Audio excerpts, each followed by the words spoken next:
Kwa munasaba wa hadithi hii, kuna shekhe mmoja kama mwezi mmoja uliopita aliyekaa mitandaoni, aliulizwa ndo haya, fasuilu faaftau bighairi ilm fadhallu wa adallu.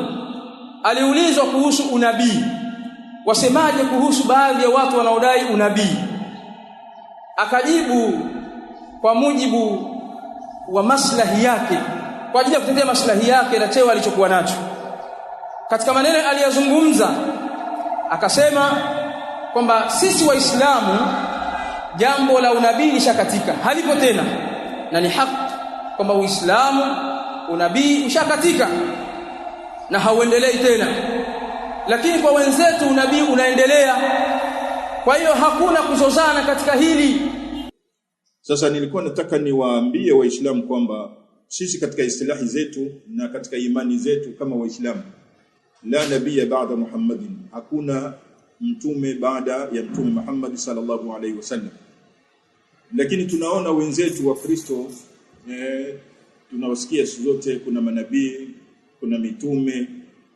Sasa ni vizuri tukasoma vizuri kwamba haya ambayo wenzetu wanajinasibisha nayo yapo katika vitabu vyao, hayapo kwenye vitabu vyetu. Sasa kama yako kwenye vitabu vyao, tunawaacha na vitabu vyao, kwamba kuna manabii na mitume. Tukija kwetu katika Uislamu, hakuna mtume baada ya mtume Muhammad sallallahu alaihi wasallam. Kwa hiyo utaona kwamba ni sala tu la kufahamu mambo haya na kuheshimiana vizuri.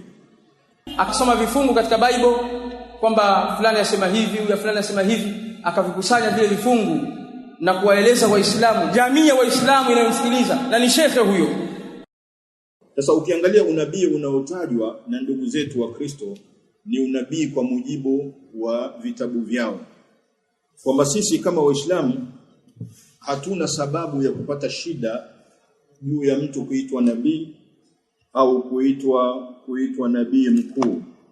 Sisi kama Waislamu si katika imani zetu juu ya hayo, lakini ni katika imani zao wao. Sasa ukiangalia pia katika Mathayo 23:34 pia inasema, kwa sababu hiyo angalieni, mimi natuma kwenu manabii na wenye hekima na waandishi. Hiyo ni Mathayo 23:34. Anazungumza kwa mujibu wa ushekhe wake kwamba hao hawana neno, kwa hiyo hakuna haja ya kuzozana katika hili. Kwa hiyo kwa mujibu wa imani ya Kiislamu, hakuna mtume baada ya mtume Muhammad sallallahu alaihi wasallam. Lakini kwa mujibu wa imani za wenzetu wa Kristo, uko utume ambao tunaona katika Biblia Yesu anawapa watu wake huo utume. Sasa watu watapoitwa manabii kwa imani za wenzetu, au kama huyo ambaye anaitwa nabii mkuu kwa imani za wenzetu, sisi kama Waislamu hatuna sababu ya kukwazika, kwa sababu si imani yetu sisi kama Waislamu. Kwa hiyo Mheshimiwa Judevi ambaye anaitwa kama nabii mkuu, anaitwa nabii mkuu kwa imani za wenzetu, si kwa imani zetu sisi kama Waislamu. Kwa hiyo na kila mtu ana imani yake. Sisi kama Waislamu tutaendelea kuwa na mahusiano na watu wa dini zote na watu wa imani zote, na kwa kadri ya mtu anavyojiita au anavyoitwa na kutambulika kwa nafasi yake, lakini kila mmoja atabaki na imani yake. Ittaqillah, muogope Allah jalla wa ala ewe Sheikh, na ujue kwamba utakutana Allah jalla wa ala. Na watu kwa sababu hawajui dini wanamsupport katika hilo. Umezungumza kwa ufasaha, mashekhe wote wangekuwa kama wewe, safi sana. Mtu kama huyu asipowekwa sawa katika maneno yake, anawapoteza watu na yeye anahurika, na litamwangamiza hilo asipokuwa makini. Amuogope Allah jalla wa ala. Ndugu zangu Waislamu, Allah subhanahu wa ta'ala anatueleza sisi kwamba amemtuma mtume sallallahu alaihi wasallam kwa ajili ya watu wote. Yaqulu Allah tabaraka wa ta'ala, qul ya ayuha nas, sema enyi watu. Hapa haimvui mtu yeyote, imma au ni muislamu au kafir.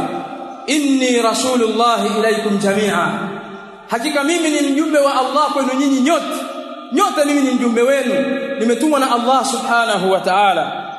Kadhalika Allah subhanahu wa ta'ala anasema katika sura Saba, wama arsalnaka illa kaffatan linnas bashira wa nadhira, na hatukukutuma ewe Muhammad isipokuwa uwe ni mjumbe wa watu wote, hali ya kuwa ni kubashiria watu kheri ya janna watakompekesha Allah jalla wa ala kutekeleza amri zake, na kuwahofisha kwa kuwaonya kutokana na moto wa Allah jalla wa ala watakomshirikisha Allah subhanahu wa ta'ala kufanya uovu waliokatazwa nao. Hizi ni ayat zinazoeleza kwamba Mtume sallallahu alaihi wasallam ni mjumbe wa watu wote. Lakini kadhalika Allah subhanahu wa ta'ala anatuambia katika aya nyingine, ma kana Muhammadun aba ahadin min rijalikum, hakuwa Muhammad ni baba wa mmoja wenu katika wanaume zenu, walakin rasulullah wa khataman nabiyyin, lakini yeye ni mjumbe wa Allah na ni mwisho wa manabii. Hizi ni nusus katika Qur'an. Allah subhanahu wa ta'ala anatueleza kwamba Mtume sallallahu alaihi wasallam amekuja ni nabii wa mwisho, na yeye kadhalika Mtume sallallahu alaihi wasallam, na kadhalika Allah jalla wa ala anakemea wale ambao wanaweza kuja kulidai hilo la unabii. Soma katika tafsiri za Qur'an Allah subhanahu wa ta'ala aliposema, waman azlamu mimman iftara ala Allahi kadhiba, hakuna dhalim zaidi katika wale wenye kumzulia Allah uongo kuliko yule ambaye amemzulia Allah subhanahu wa ta'ala uongo. Au qala uhiya ilayhi, au akasema mimi napewa wahi, wala yuha ilayhi shay, na hali ya kuwa hakupewa wahi kwa chochote, akaamua tu kwamba mimi ni nabii wa Allah subhanahu wa ta'ala kwa vyovyote awavyo, awe ni muislam au kafir, akajiita ni nabiyullah. Huyo ni akfarun nas wa afjaruhum mbele za Allah subhanahu wa ta'ala. Ndio maana imepokelewa hadithi kutoka Mtume sallallahu alaihi wasallam.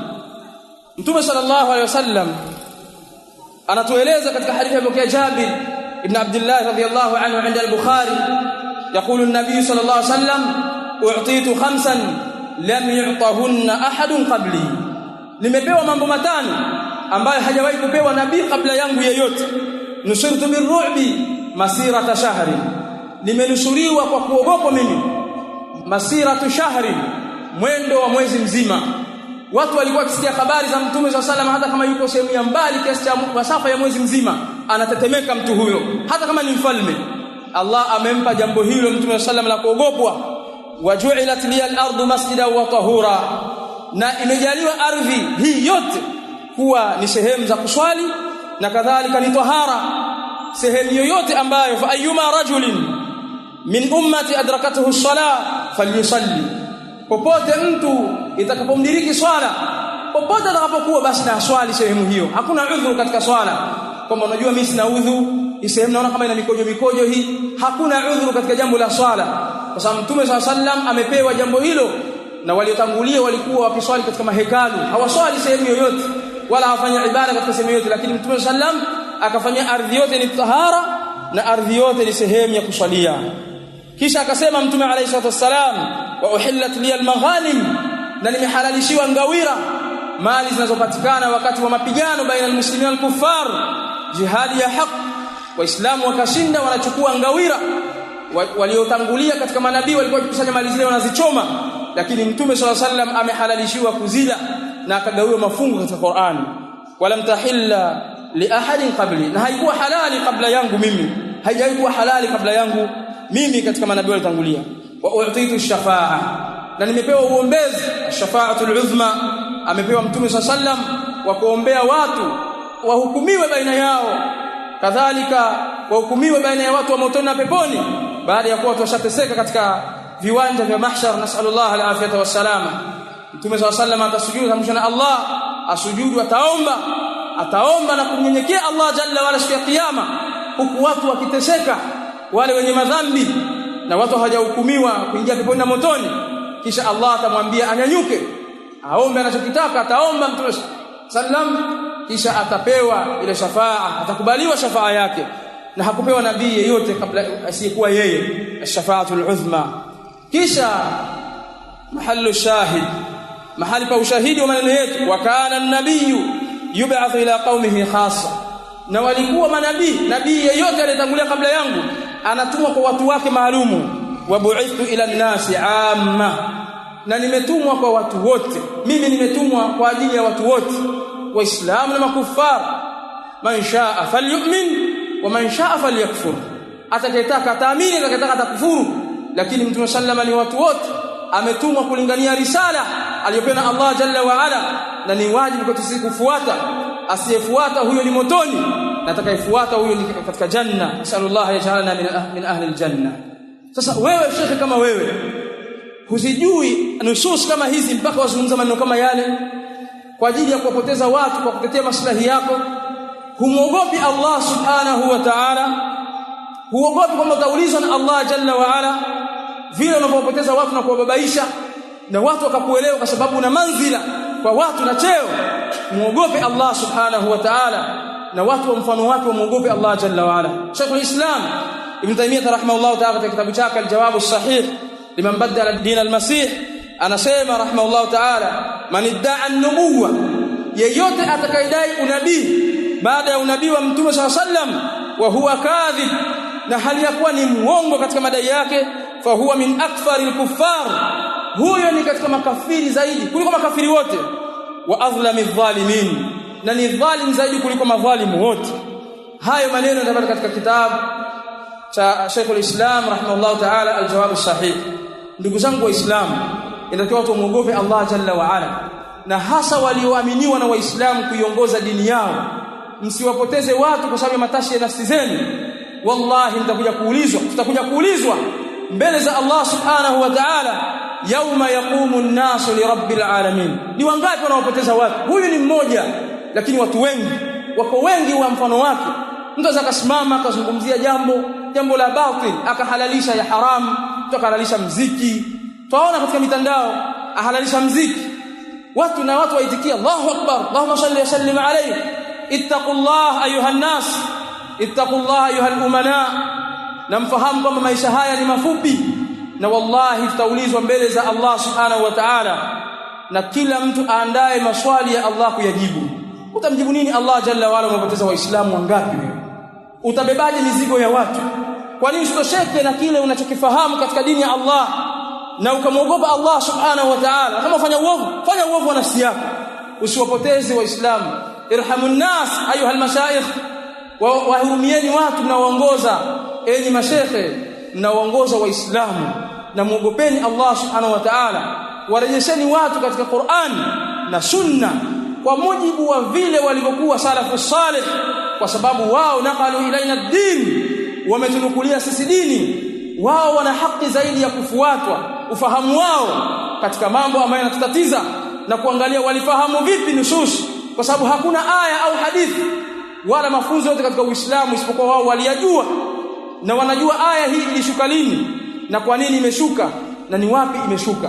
Kwa hiyo tumuogope Allah subhanahu wa ta'ala yuhannas, na kadhalika watu wajitaalamishe dini yao ili tufike mbele za Allah subhanahu wa ta'ala tukiwa tumesalimika nyoyo zetu kutokana na madhambi mbalimbali, na tufike mbele za Allah subhanahu wa ta'ala tukiwa ni suada, ni watukufu, kwa sababu utukufu wa mtu ni dini yake, na huwezi kuwa na dini sahihi mpaka dini uliyoisoma, ukajifunza dini yako, ukafanya ibada kwa mujibu ulivyofunzwa na mtume wako sallallahu alaihi wasallam.